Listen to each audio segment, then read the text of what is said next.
Hello and welcome to The Truth About Hunting Leases. This brief program is presented by the American Hunting Lease Association and is intended to provide you with a basic understanding of the hunting lease concept. By providing accurate information and citing real-life stories, we will cover the entire hunting lease process for both hunters and landowners. It won't take long, so let's get started. The American Hunting Lease Association serves as a trade organization for the hunting lease industry. Our mission is to provide a roadmap to a safe and ethical hunting lease arrangement.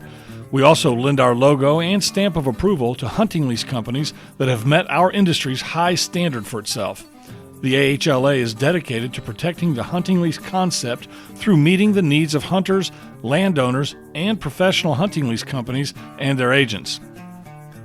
Let's start by addressing the fundamental principle that drives the hunting lease industry. That is that the person, family, or company that owns the land you want to hunt on deserves some compensation. Do you agree? Let me explain it this way. In front of you, you see three logos. Each one of these companies produces top-shelf products used by hunters of all types and ages. When these companies introduce a new line of clothing or safety gear, we eagerly pay for their product. In fact, I can fill the screen with the names of companies that produce high-quality, specific tools, weapons, tree stands, game calls, you name it, and there is a company making it for hunters. Do we resent the companies for charging a fee or price to use their product? Of course not.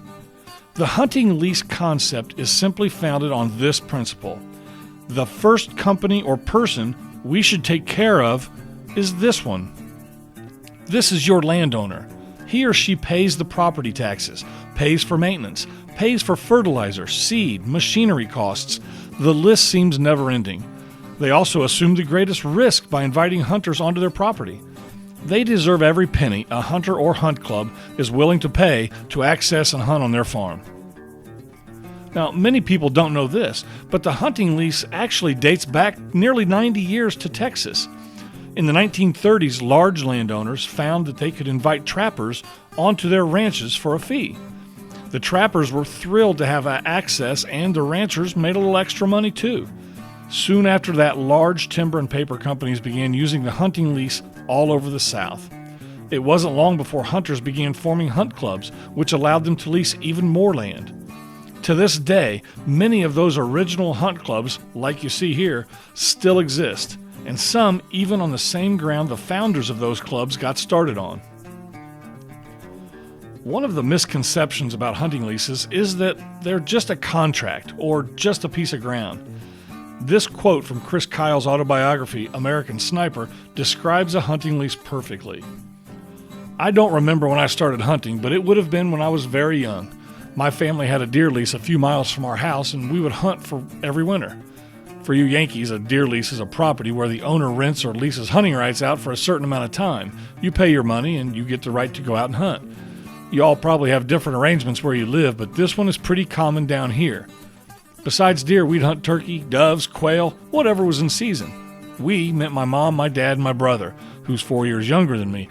We'd spend the weekends in an old RV trailer. It wasn't very big, but we were a tight little family, and we had a lot of fun.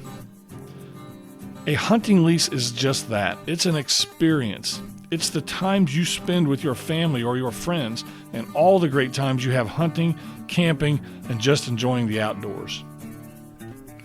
Now, nearly every conversation about hunting leases revolves around three basic questions.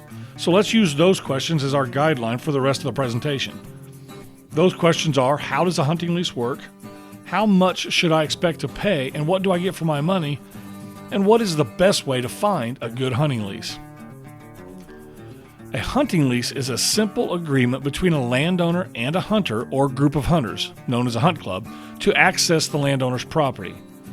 It's important to remember there is no promise made past the right to access the property, and that's what hunters like about it. It's all on the hunter to succeed or fail. They make the decisions on when, how, and where to hunt. They decide whether a 3-year-old buck gets a pass for another year or if he gets a trip home in the back of a pickup truck. Leasing gives the hunters control over the game and the hunting that they otherwise wouldn't have on public ground or hunting with an outfitter. Safety is also dramatically improved when you lease. You can rest assured no one else is hunting 2 trees over on opening morning.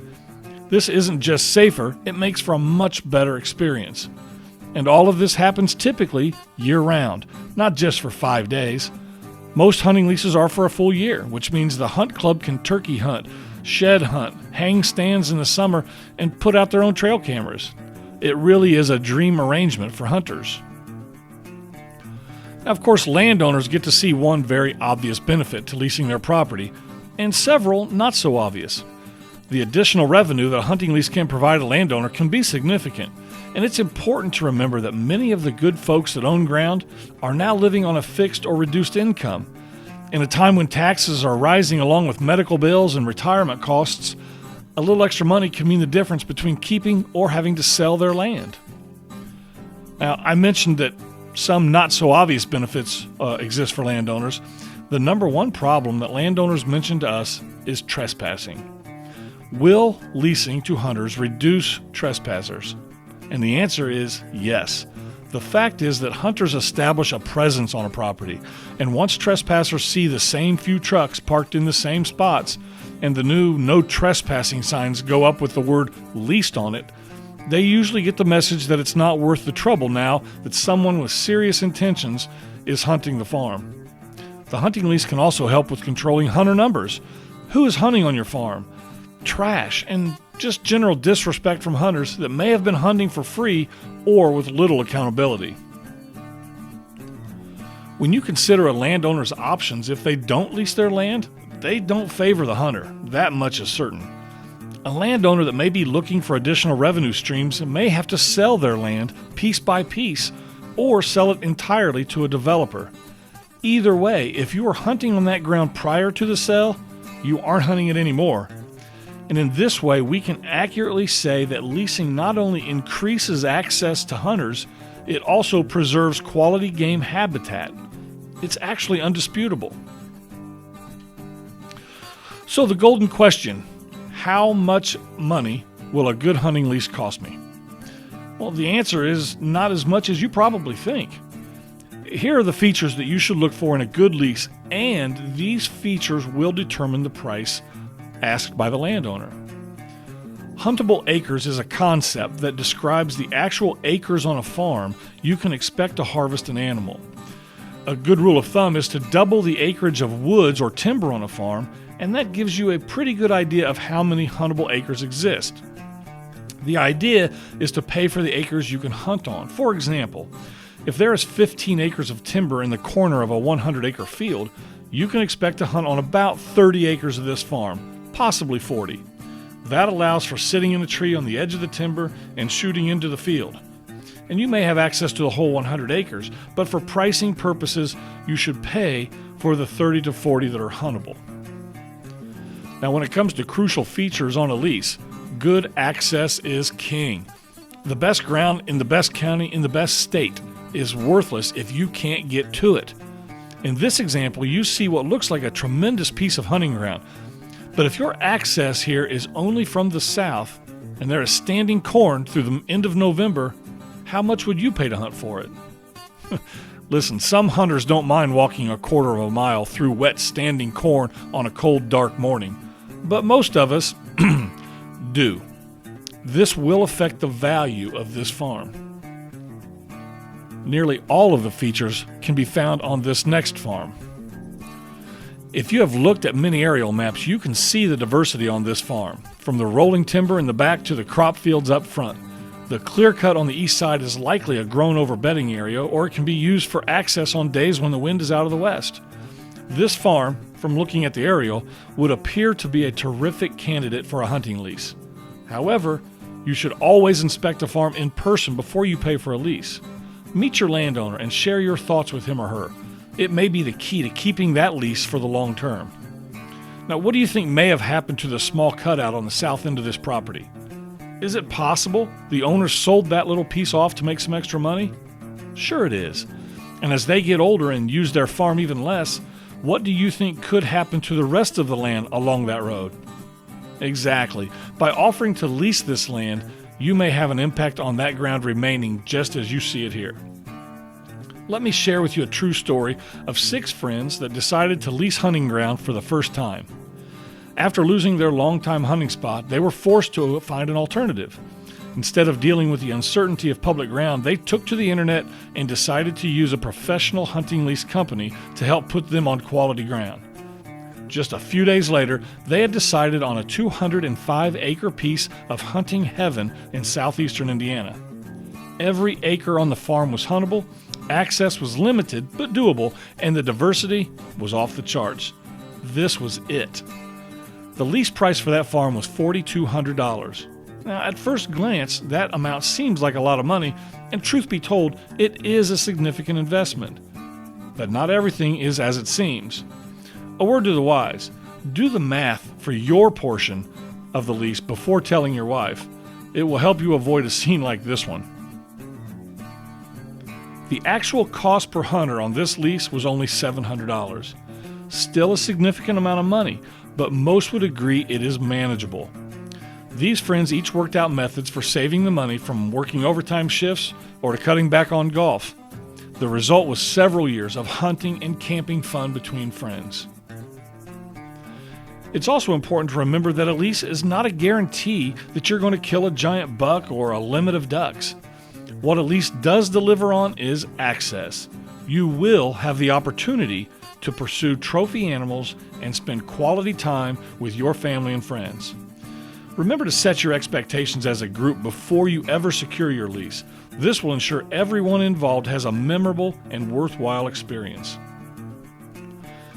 Our last question or topic is, how can you find a good lease?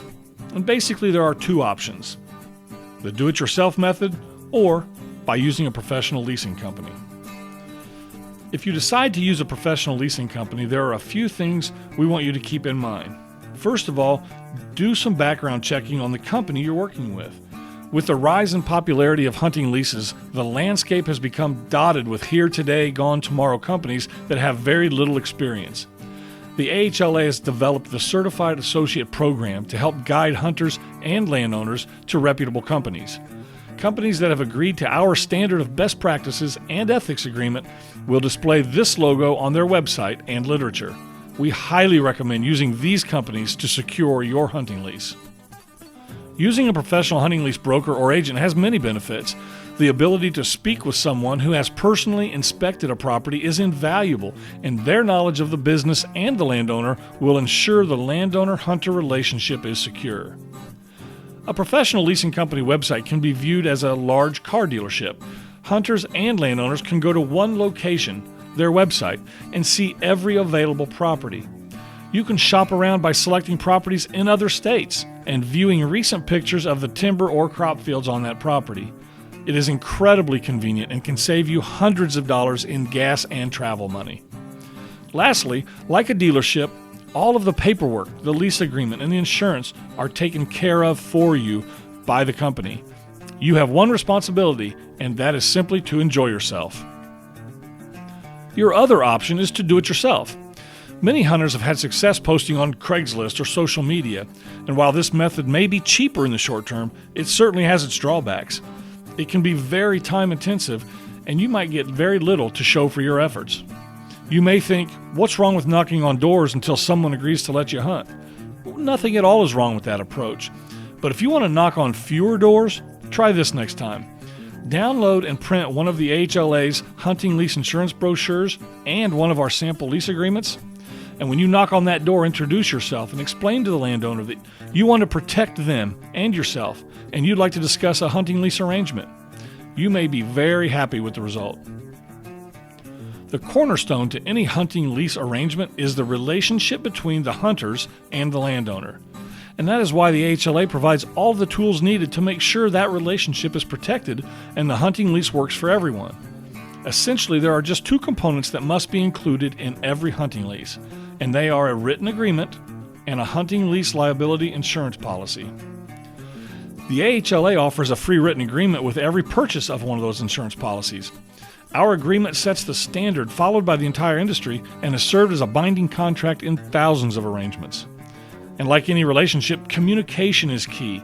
Make sure you and your landowner have agreed to any stipulations that either side is concerned about, and make sure those are included in the written lease agreement.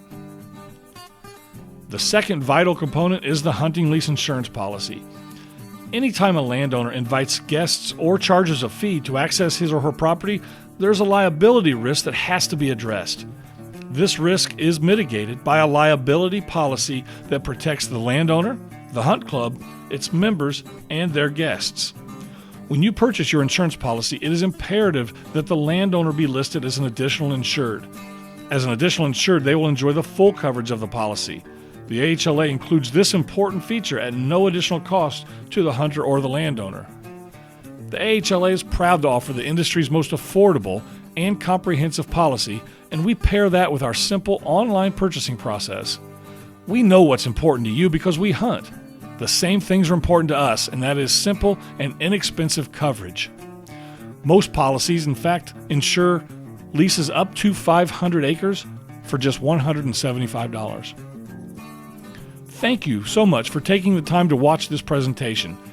We hoped it answered any questions you may have had, but if it didn't, please feel free to browse around our site. Chances are the answer to your question is in here somewhere.